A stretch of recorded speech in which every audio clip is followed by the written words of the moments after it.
এই হাদিসটি যতবার শুনি ততবারই চোখে পানি চলে আসে। জান্নাতের সার্টিফিকেট প্রাপ্ত সাহাবী হযরত তালহা ইবনে উবাইদুল্লাহ রাদিয়াল্লাহু আনহু প্রতিদিনই নবী করিম সাল্লাল্লাহু আলাইহি ওয়াসাল্লামের পেছনে ফজরের সালাত আদায় করেন।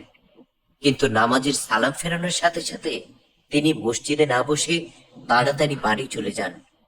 এভাবে কয়েকদিন চলার পর অন্যান্য সাহাবীরা এটা নিয়ে বেশ আলোচনা শুরু করলেন যে প্রতিদিনই সালাম ফিরিয়ে তালহা বাড়ি চলে যান, অথচ নবী করিম সাল্লাল্লাহু আলাইহি ওয়াসাল্লাম ফজরের পর সূর্যোদয় না হওয়া পর্যন্ত মসজিদে বসে থাকতেন। অন্যান্য সাহাবীরাও রাসূল করিম সাল্লাল্লাহু আলাইহি ওয়াসাল্লামের কাছে বসে থাকতেন। এক পর্যায়ে এই কথা নবীজির কানে পৌঁছে যায়।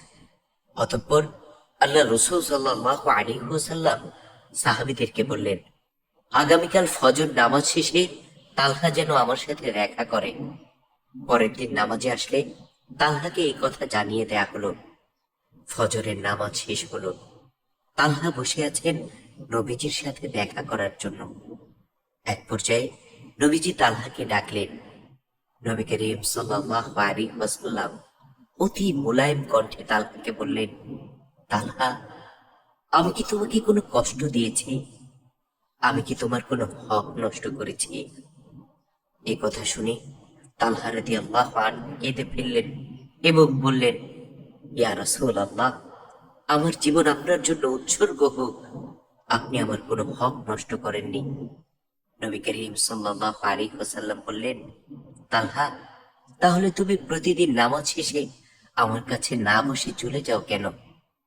আল্লাহ রাসূলের প্রিয় সাহাবী হযরত তালহা রাদিয়াল্লাহু আনহু দু চোখের পানি ছেড়ে দিয়ে বললেন, ইয়া রাসূলুল্লাহ, আমার এবং আমার স্ত্রীর সতর ঢাকার জন্য মাত্র একটি জামাই আছে, যেটা পরে আমি যখন নামাজ আদায় করি আমার স্ত্রী তখন গুহায় থাকে, স্ত্রী যখন নামাজ পড়েন আমি তখন গুহায় থাকি। এক্ষেত্রে ফজরের নামাজের সময় একটু অসুবিধা হয়ে যায়।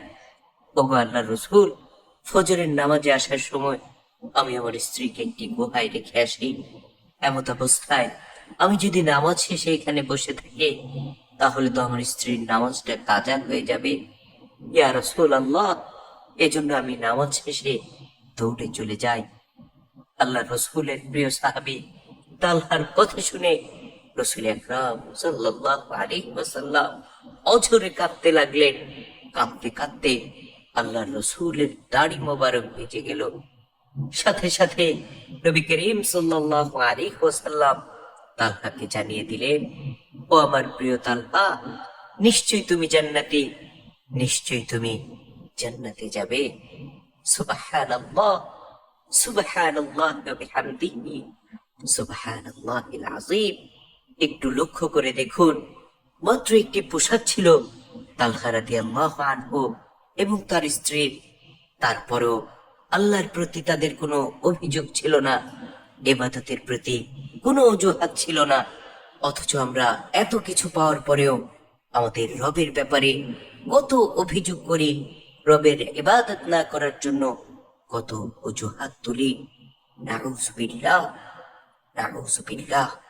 আল্লাহ রব্বুল আলামিন আমাদের সকলকে মাফ করুন। আমিন।